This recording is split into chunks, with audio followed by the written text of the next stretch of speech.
हल्ला बोल किया है। पहले मांग उठाई थी, सरकार ने नहीं सुना, फिर से वापस हल्ला बोल। राजस्थान न्यूज से आप लोग पधारे हो। सबसे पहले तो आप लोगों का शुक्रगुजार करते हैं कि आप बेरोजगारों की आवाज बनने के लिए हमारे बीच में पधारे हो। तीसरे दिन से हम धरने पे हैं। कल मकर संक्रांति थी, मकर संक्रांति के दिन भी हम यहाँ बैठे थे। लोग तो मकर संक्रांति मना रहे थे और हम यहाँ धरने पे बैठे थे। तो मैं निवेदन करना चाहूंगा कि इन युवा मित्रों की अब जो परीक्षा है वो अब खत्म हो चुकी है, आप ज्यादा परीक्षा ना ले। अगर सरकार हम लोगों की मांगे नहीं सुनती है तो आज जो शांतिपूर्ण तरीके से बैठे हैं यही आंदोलन उग्र होगा, क्योंकि जब सरकार बनी थी तो मेरे हिसाब से पहला आंदोलन इन लोगों का ही था। क्योंकि हम बेरोजगार हैं और बहाल सरकार मतलब सरकार का काम होता है युवाओं को रोजगार देना। तो बहाल इसलिए करें कि जो युवा है ना, इतना संघर्ष किया है और हम कोई पार्टी पॉलिटिक्स से नहीं है।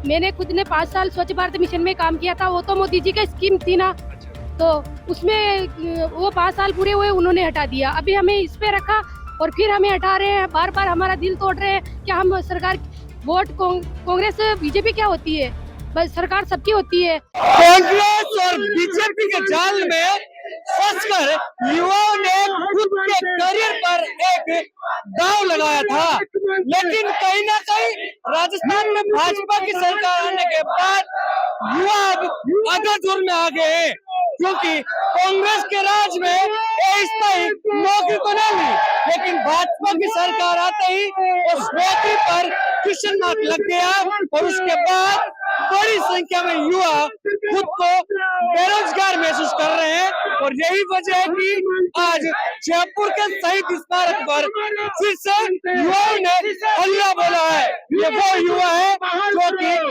राजीव गांधी इंटर्नशिप योजना के तहत कांग्रेस सरकार की योजनाओं को बखान करते हुए रोजगार पाए थे, लेकिन भाजपा की सरकार आते ही इनको उस नौकरी से हटा दिया।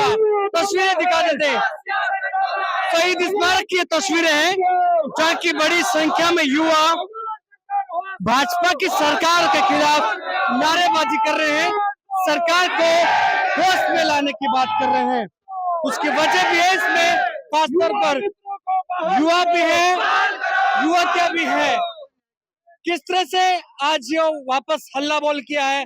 पहले मांग उठाई थी, सरकार ने नहीं सुना, फिर से वापस हल्ला बोल। राजस्थान न्यूज से आप लोग पधारे हो। सबसे पहले तो आप लोगों का शुक्रगुजार करते हैं कि आप बेरोजगारों की आवाज बनने के लिए हमारे बीच में पधारे हो। हम लोगों ने पिछले 2 साल से सरकार ने राजीव गांधी युवा मित्र के नाम से एक नौकरी दे रखी थी। उस नौकरी को ये सारे के सारे बेरोजगार युवा थे, लगे थे, उसको बखूबी निभा रहे थे। राजस्थान सरकार और केंद्र सरकार की योजनाओं को धरातल पर लेके जा रहे थे। उन योजनाओं से वंचित लोग थे, उन लोगों को वहां पे जोड़ रहे थे। सरकार चेंज होने के बाद मुख्यमंत्री जी के पास हमारा ही डेलीगेशन गया था। सबसे पहले तो उन्होंने हमारी पीठ थपथपाई थी और कहा था कि आप लोग वापस गांवों के अंदर एक बार संकल्प यात्रा। किसने?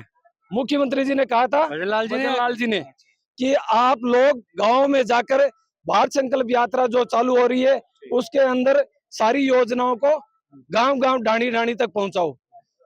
हम लोग लग गए, हमारी ड्यूटी भी दे दी गई भारत संकल्प यात्रा के अंदर। इन्हीं अधिकारियों ने, इनके सरकार के कर्मचारियों ने हम लोगों को प्रशंसा पत्र भी दिए गए हैं कि आप लोगों ने अच्छा काम किया है। उसके बाद दूसरे दिन छुट्टी थी, किसमिस डे था। सरकार आए हुए 1-1.5 महीने का वक्त हुआ, प्रशंसा पत्र किस आधार पर दिया गया? नहीं, प्रशंसा पत्र उन्होंने क्या है कि जो ड्यूटी की गई थी ना, तब एसडीएम ऑफिस से जारी किए गए थे हमारे कैंपों के अंदर। जो 2 दिन के अंदर ड्यूटी थी, 1 दिन का कैंप था, उसके अंदर हम लोगों के काम को देखते हुए सराहा गया था। उसको देख के इन्होंने प्रशंसा पत्र दिए थे। दूसरे दिन छुट्टी के दिन भजनलाल सरकार ने एक शाम के टाइम पे एक लेटर निकाल दिया हमारे विभाग के द्वारा कि आप लोग सब के सब बर्खास्त हो। उसके बाद हम सब एकजुट हुए। यहाँ पे हमने पिछले 31 तारीख 1 तारीख तक हमने आंदोलन किया था। फिर इन लोगों के पास बातचीत के लिए गए, पुलिस प्रशासन वाले डेलीगेशन के रूप में लेके गए। हम लोगों ने हर मंत्री को, मुख्यमंत्री को, डिप्टी सीएम को ज्ञापन दिए। तब हम लोगों से एक बात कही गई कि अभी तक विभाग का बंटवारा नहीं हुआ है, विभाग का बंटवारा होगा, आप लोगों का काम देखा जाएगा। लिखित में हमें कुछ दिया नहीं, मौखिक तौर पे कहा कि एक बार आप चले जाओ, हम लोग आपके काम को देखेंगे। हमने ये भी निवेदन किया, राजीव गांधी युवा मित्र जो नाम है उस नाम को चाहिए आप चेंज कर दो। मोदी युवा मित्र बना दो, भजनलाल युवा मित्र बना दो, हमें बेरोजगार मत करो। हम लोगों से बात करी, हम लोग वापस चले गए, हम लोगों की कोई सुनवाई नहीं हुई।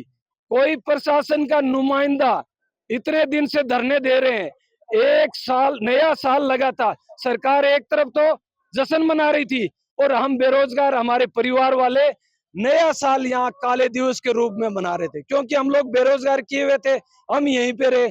उसके बाद ये तो कह रहे थे कि कांग्रेस सरकार ने एक इंटर्नशिप थी, इंटर्नशिप करा दी, फ्री हो गए आप तो। हमारा तो एक डिमांड है, जब तक हमको न्याय नहीं मिलेगा हमसे यहाँ नहीं उठेंगे। वो इंटर्नशिप थी क्या थी उस मतलब नहीं है। जो लोग साहब ने हमने रोजगार दिया है, इन्होंने आते ही बेरोजगार करने का काम किया है।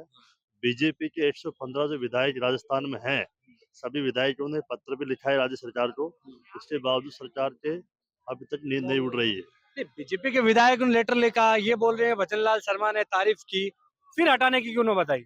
वो आप तो माननीय भजनलाल जी के पास डिपार्टमेंट है, भजनलाल जी से पूछे सवाल तो क्यों हटाया गया है। बीजेपी के नेता तो यही कह रहे थे, वो तो अपनी कांग्रेस सरकार थी, योजनाओं को बखान करने के लिए, प्रचार प्रसार के लिए युवाओं का यूज किया था, फ्री हो गए। नहीं, ऐसा कुछ नहीं है, कोई भी कांग्रेस का कार्यकर्ता नहीं है, सब बेरोजगार है। जो गवर्नमेंट के जो भर्ती होती है ना, उसके आधार पर सारा सिस्टम से काम हुआ है, इंटरव्यू हुआ है, 80,000 फॉर्म आए, मात्र 2,500 उसमें से लिया है।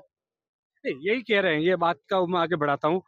बोल रहे हैं कि कोई आरपीएससी से भर्ती हुई नहीं थी पार्टी की ओर से, क्योंकि यहाँ ज्यादातर जैसा कि बीजेपी के नेता कहते हैं कि यहाँ पर कांग्रेस के कार्यकर्ताओं को ही ज्वाइन करवाया है। नहीं नहीं, ऐसा कुछ नहीं था। बेकायदा इसका नोटिफिकेशन आया था, अखबार में नोटिफिकेशन आया था। नोटिफिकेशन के आधार पे लोगों ने फॉर्म भरे थे। इसमें 2 बैच है, पहले वाले बैच में ऑफलाइन थे, दूसरे वाले ऑनलाइन थे। जो रिक्वायरमेंट का जो पेज आता है उस पर बेकायदा ऑनलाइन फॉर्म भरे गए थे। उसमें इनका इंटरव्यू लेके और सिलेक्शन, जो इंटरव्यू में नंबर थे उसकी मेरिट बना के इन्होंने सिलेक्शन किया था। और वो सारे जो बेरोजगार युवा है जो बिल्कुल तैयारी करने वाले थे, अब तैयारी भी इनकी छूट गई। तो अभी निश्चित रूप से मैं सरकार से मांग करता हूँ कि हमारी धैर्य की परीक्षा है वो खत्म हो गई लगभग, क्योंकि हम बहुत पहले हमें अल्टीमेट दिया है, 7 दिन के लिए हम बैठे, फिर 7 दिन का उन्होंने समय मांगा, हमें समय भी दे दिया। आज तीसरे दिन से हम धरने पे हैं। कल मकर संक्रांति थी, मकर संक्रांति के दिन भी हम यहाँ बैठे थे। लोग तो मकर संक्रांति मना रहे थे और हम यहाँ धरने पे बैठे थे। तो मैं निवेदन करना चाहूंगा कि इन युवा मित्रों की जो परीक्षा है वो अब खत्म हो चुकी है, आप ज्यादा परीक्षा ना ले, इनका धैर्य जवाब। सरकार सुनेगी लगता है? नहीं, अगर सरकार हम लोगों की मांगे नहीं सुनती है तो आज जो शांतिपूर्ण तरीके से बैठे हैं यही आंदोलन उग्र होगा। क्योंकि जब सरकार बनी थी तो मेरे हिसाब से पहला आंदोलन इन लोगों का ही था। और सरकार जो बदले की राजनीति कर रही है अभी, तो कांग्रेस ने लगवाया तो ये तो बेरोजगार है, और अब कह रही है कि कांग्रेस के ये लोग हैं। तो इनमें से आप देख लो सबको कांग्रेस का कौन है, ठीक है। और बकायदा इनका इंटरव्यू हुआ है, फॉर्म भरे हैं, और एक जो भर्ती प्रक्रिया का प्रोसेस होता है वो पूरा हुआ है। इस मामले में कांग्रेस के नेता क्यों नहीं बोल रहे हैं, क्यों सरकार को नहीं घेर रहे हैं? देखो, इस टाइम क्या है कि पहले मंत्रिमंडल का जो विस्तार हुआ था वो लेट हुआ था, और कांग्रेस के कई नेता आ रहे हैं समर्थन में, यहाँ तक कि बीजेपी के भी नेता कह रहे हैं, लेटर लिख रहे हैं कि आपकी मांग जायज है। तो मुख्यमंत्री जी क्यों अपने हठधर्मिता पे उतरे हुए हैं? अच्छा, नाम बदल दे तो कोई ऐतराज नहीं हो? नहीं, नाम पंडित दीनदयाल उपाध्याय रख ले, राजीव गांधी की जगह उनका नाम रख ले, हमें कोई प्रॉब्लम नहीं है, किसी भी चीज की नहीं है। लेकिन हमारी सिर्फ एक ही मांग है कि कांग्रेस की सरकार में जो इन बेरोजगारों को रोजगार दिया है, अब उनको जैसे ही सरकार बीजेपी की आती है और आप इनको हटा देते हो, इनको फिर बेरोजगार कर दिया इनको। और ये तो ये बीजेपी गवर्नमेंट अग्निवीर की जैसी योजना ही है एक तरह से। तो अभी सरकार जैसे फिर 5 साल बाद में कांग्रेस की आ जाएगी, फिर उनको लगा देगी, फिर हटा देगी, तो ये इनकी एज भी हो जाएगी ना। आप यहाँ पे देख लीजिए, एक आदमी की तबीयत खराब हो गई है, कितनी भयंकर सर्दी पड़ रही है, आज त्योहार है, त्योहार के अंदर भी आज हजारों की तादाद में यहाँ पे बैठे हैं, आप देख रहे हो, बच्चे हैं। कुछ महिलाओं से भी बातचीत कर लेते हैं। क्या नाम है आपका? मेरा नाम चंदा है, मैं भीलवाड़ा जिले से हूँ। और क्यों बहाल करे आपको सरकार? क्योंकि हम बेरोजगार हैं और बहाल सरकार मतलब सरकार का काम होता है युवाओं को रोजगार देना। तो बहाल इसलिए करें कि जो युवा है ना, इतना संघर्ष किया है, और हम कोई पार्टी पॉलिटिक्स से नहीं है। मैंने खुद ने 5 साल स्वच्छ भारत मिशन में काम किया था, वो तो मोदी जी का स्कीम थी ना। तो उसमें वो 5 साल पूरे हुए, उन्होंने हटा दिया। अभी हमें इस पे रखा और फिर हमें हटा रहे हैं, बार बार हमारा दिल तोड़ रहे हैं। क्या हम सरकार वोट कांग्रेस बीजेपी क्या होती है? बस सरकार सबकी होती है। जैसे सरकार बनी है तो ये हमारी सरकार नहीं है क्या? हम दूसरे देश से थोड़ी आए हैं, हम है तो इनके बच्चे ही ना। हमें बार बार बेरोजगार करते हैं, हमारा दिल तोड़ते हैं। हम हमारे घर पे मतलब इतनी कंडीशन खराब है, हमें किराया तक नहीं है, हम उधार लेके आते हैं। और सरकार रोजगार दिया तो अच्छी बात है, तो हम उनकी तारीफ करेंगे ना। अभी ये रोजगार दे देंगे, हम इनकी तारीफ कर लेंगे, ऐसी कोई दिक्कत नहीं है। हम मोदी जी का नारा लगा लेंगे, हम भजन लाल जी का लगा लेंगे, हम बीजेपी का गीत गा लेंगे ना, ऐसी कोई दिक्कत नहीं है। पर हमें हटाए नहीं, प्लीज सरकार हमारी सुने, हमें हटाए नहीं, हमारे साथ ऐसा अन्याय नहीं करे। हम सरकार क्या कहेंगे आप? सर हम तो यही कहना चाहते हैं सरकार से, हमारा नाम चेंज कर दीजिए लेकिन हमारा रोजगार हमें वापस दीजिए। हम अपने रोजगार के लिए यहाँ दिन रात बैठे हैं और अपना घर छोड़ के आए, अपने बच्चों को छोड़ के आए हैं। ऐसे थोड़ी ना है, सरकार हमारी सुनती क्यों नहीं है? हम इतने आस लेकर आए हैं सरकार के पास में, सरकार हमारी सुने, हमें बहाल करे, बस यही कहना चाहते हैं हम। आप भी सरकार का प्रचार प्रसार करते थे? नहीं मैं हम तो सभी के राजीव गांधी युवा मित्र से लगे, अभी 2-3 महीने हुए हमारा। हम हमारे को नगर बुलाए थे, आईडी कार्ड दिए, हमारा इंटरव्यू, उसके बाद में हमारा 25 तारीख को नोटिस जारी कर दिया और 21 तारीख समापन सेवा कर दिया। और हम तो कोई पार्टी वार्टी से नहीं, हम तो केंद्र सरकार के लिए काम कर रहे थे और सरकार की जितनी भी योजना है वो जनता तक पहुंचाते थे। हमारा कोई पार्टी से कोई लेना देना नहीं था।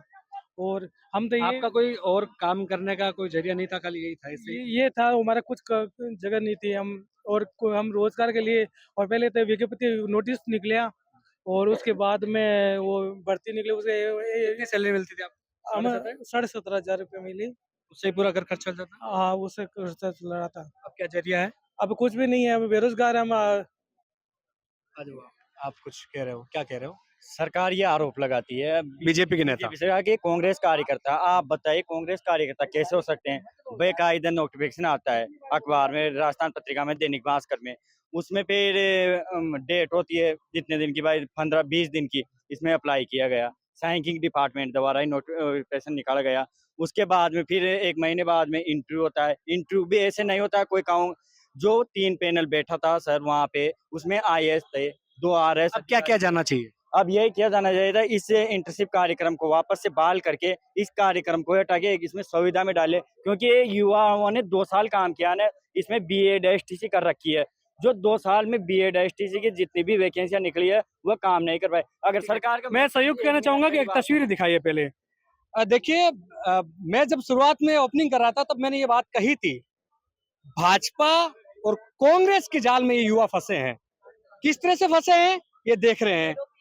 5 साल कांग्रेस की सरकार थी, तब ये युवा, ये जो आपको सहयोगी दिख रहे हैं, ये काम कर रहे थे, घर खर्चा चल रहा था, 17,500 रुपए तनख्वाह मिल रही थी, साइड में पढ़ाई का भी खर्च कर चल रहा था, कोई घर परिवार से उसी से चला पाता था।